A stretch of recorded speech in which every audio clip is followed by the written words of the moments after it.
Chapter 30 relates what Oliver's new visitors thought of him, with many loquacious assurances that they would be agreeably surprised in the aspect of the criminal.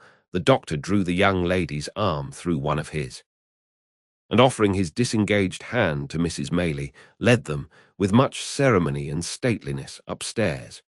"Now," said the doctor, in a whisper, as he softly turned the handle of a bedroom door, "let us hear what you think of him. He has not been shaved very recently, but he don't look at all ferocious notwithstanding. Stop, though. Let me first see that he is in visiting order." Stepping before them, he looked into the room. Motioning them to advance, he closed the door when they had entered, and gently drew back the curtains of the bed. Upon it, in lieu of the dogged, black-visaged ruffian they had expected to behold, there lay a mere child, worn with pain and exhaustion, and sunk into a deep sleep.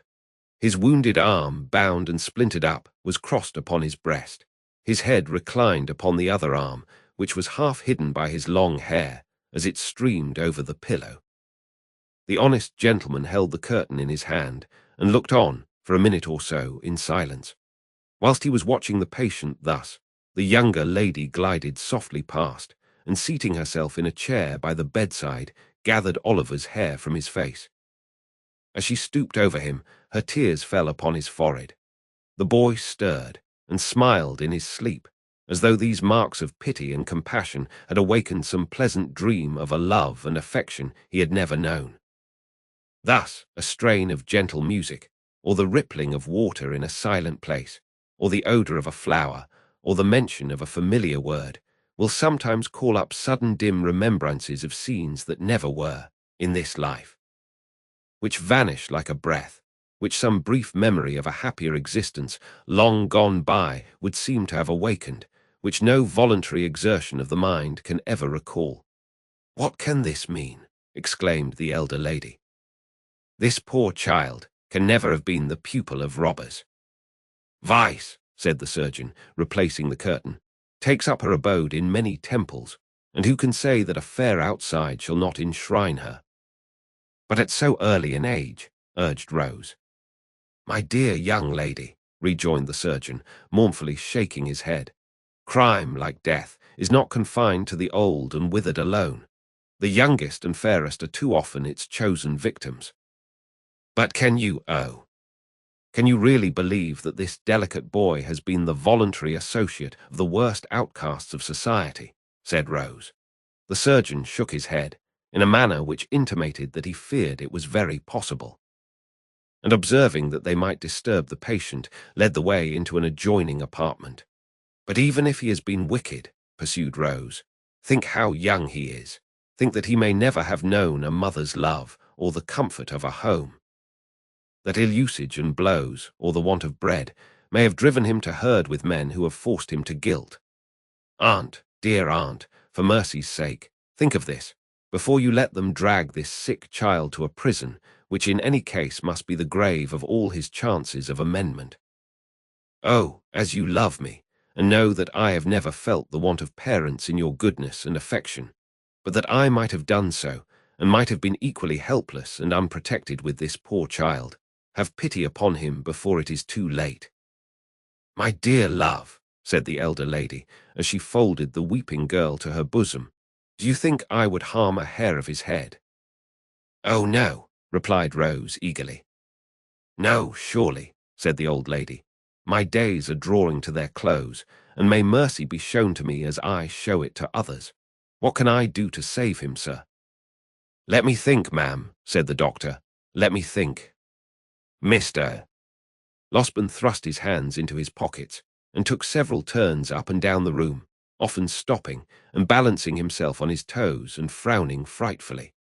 After various exclamations of "I've got it now," and "No, I haven't," and as many renewals of the walking and frowning, he at length made a dead halt and spoke as follows. "I think if you give me a full and unlimited commission to bully Giles, and that little boy, Brittles, I can manage it. Giles is a faithful fellow and an old servant, I know. But you can make it up to him in 1,000 ways, and reward him for being such a good shot besides. You don't object to that?" "Unless there is some other way of preserving the child," replied Mrs. Maylie. "There is no other," said the doctor. "No other, take my word for it."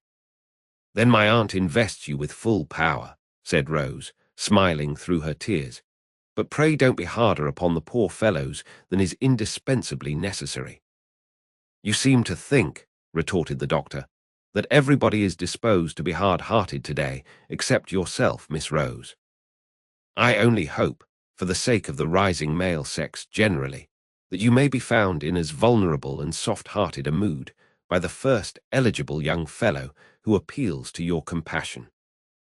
And I wish I were a young fellow, that I might avail myself, on the spot, of such a favourable opportunity for doing so as the present." "You are as great a boy as poor Brittles himself," returned Rose, blushing. "Well," said the doctor, laughing heartily, "that is no very difficult matter. But to return to this boy, the great point of our agreement is yet to come. He will wake in an hour or so, I dare say. And although I have told that thick-headed constable fellow downstairs that he mustn't be moved or spoken to, on peril of his life, I think we may converse with him without danger. Now I make this stipulation, that I shall examine him in your presence, and that if from what he says we judge, and I can show to the satisfaction of your cool reason that he is a real and thorough bad one, which is more than possible, he shall be left to his fate without any farther interference on my part, at all events." "Oh no, aunt," entreated Rose. "Oh yes, aunt," said the doctor. "Is it a bargain?" "He cannot be hardened in vice," said Rose. "It is impossible." "Very good," retorted the doctor. "Then so much the more reason for acceding to my proposition." Finally, the treaty was entered into, and the parties thereunto sat down to wait, with some impatience, until Oliver should awake. The patience of the two ladies was destined to undergo a longer trial than Mr. Losberne had led them to expect. For hour after hour passed on, and still Oliver slumbered heavily. It was evening, indeed, before the kind-hearted doctor brought them the intelligence that he was at length sufficiently restored to be spoken to. The boy was very ill, he said, and weak from the loss of blood, but his mind was so troubled with anxiety to disclose something that he deemed it better to give him the opportunity than to insist upon his remaining quiet until next morning, which he should otherwise have done. The conference was a long one. Oliver told them all his simple history, and was often compelled to stop, by pain and want of strength. It was a solemn thing, to hear, in the darkened room, the feeble voice of the sick child recounting a weary catalogue of evils and calamities which hard men had brought upon him. Oh, if when we oppress and grind our fellow creatures, we bestowed but one thought on the dark evidences of human error, which, like dense and heavy clouds, are rising, slowly it is true, but not less surely, to heaven, to pour thereafter vengeance on our heads. If we heard but one instant in imagination the deep testimony of dead men's voices, which no power can stifle and no pride shut out, where would be the injury and injustice, the suffering, misery, cruelty, and wrong that each day's life brings with it? Oliver's pillow was smoothed by gentle hands that night, and loveliness and virtue watched him as he slept. He felt calm and happy, and could have died without a murmur. The momentous interview was no sooner concluded, and Oliver composed to rest again, than the doctor, after wiping his eyes, and condemning them for being weak all at once, betook himself downstairs to open upon Mr. Giles, and finding nobody about the parlours, it occurred to him that he could perhaps originate the proceedings with better effect in the kitchen, so into the kitchen he went. There were assembled in that lower house of the domestic parliament the women servants, Mr. Brittles, Mr. Giles, the tinker, who had received a special invitation to regale himself for the remainder of the day in consideration of his services, and the constable. The latter gentleman had a large staff, a large head, large features, and large half-boots, and he looked as if he had been taking a proportionate allowance of ale, as indeed he had. The adventures of the previous night were still under discussion, for Mr. Giles was expatiating upon his presence of mind when the doctor entered, Mr. Brittles, with a mug of ale in his hand, was corroborating everything before his superior said it. "Sit still," said the doctor, waving his hand. "Thank you, sir," said Mr. Giles. "Mrs. wished some ale to be given out, sir, and as I felt no ways inclined for my own little room, sir, and was disposed for company, I am taking mine among 'em here." Brittles headed a low murmur, by which the ladies and gentlemen generally were understood to express the gratification they derived from Mr. Giles's condescension. Mr. Giles looked round with a patronizing air, as much as to say that so long as they behaved properly, he would never desert them. "How is the patient tonight, sir?" asked Giles. "So-so," returned the doctor. "I am afraid you have got yourself into a scrape there, Mr. Giles." "I hope you don't mean to say, sir," said Mr. Giles, trembling, "that he's going to die. If I thought it, I should never be happy again. I wouldn't cut a boy off. No, not even Brittles here. Not for all the plate in the county, sir." "That's not the point," said the doctor mysteriously. "Mr. Giles, are you a Protestant?" "Yes, sir, I hope so," faltered Mr. Giles, who had turned very pale. "And what are you, boy?" said the doctor, turning sharply upon Brittles. "Lord bless me, sir," replied Brittles, starting violently. "I'm the same as Mr. Giles, sir." "Then tell me this," said the doctor, both of you. "Are you going to take upon yourselves to swear that that boy upstairs is the boy that was put through the little window last night? Out with it. Come. We are prepared for you." The doctor, who was universally considered one of the best-tempered creatures on earth, made this demand in such a dreadful tone of anger that Giles and Brittles, who were considerably muddled by ale and excitement, stared at each other in a state of stupefaction.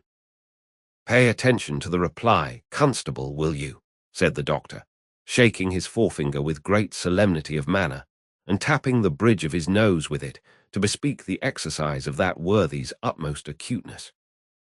"Something may come of this before long." The constable looked as wise as he could, and took up his staff of office, which had been reclining indolently in the chimney corner. "It's a simple question of identity, you will observe," said the doctor. "That's what it is, sir," replied the constable, coughing with great violence, for he had finished his ale in a hurry, and some of it had gone the wrong way. "Here, the house broken into," said the doctor, "and a couple of men catch one moment's glimpse of a boy in the midst of gunpowder smoke and in all the distraction of alarm and darkness. Here's a boy comes to that very same house next morning, and because he happens to have his arm tied up, these men lay violent hands upon him, by doing which they place his life in great danger and swear he is the thief. Now the question is whether these men are justified by the fact. If not, in what situation do they place themselves?" The constable nodded profoundly. He said if that wasn't law, he would be glad to know what was. "I ask you again," thundered the doctor, "are you, on your solemn oaths, able to identify that boy?" Brittles looked doubtfully at Mr. Giles. Mr. Giles looked doubtfully at Brittles. The constable put his hand behind his ear to catch the reply. The two women and the tinker leaned forward to listen. The doctor glanced keenly round, when a ring was heard at the gate, and at the same moment the sound of wheels. "It's the runners," cried Brittles, to all appearance much relieved. "The what?" exclaimed the doctor, aghast in his turn. "The Bow Street officers, sir," replied Brittles, taking up a candle. "Me and Mr. Giles sent for 'em this morning." "What?" cried the doctor. "Yes," replied Brittles. "I sent a message up by the coachman, and I only wonder they weren't here before, sir." "You did you? Then confound your slow coaches down here." "That's all," said the doctor, walking away.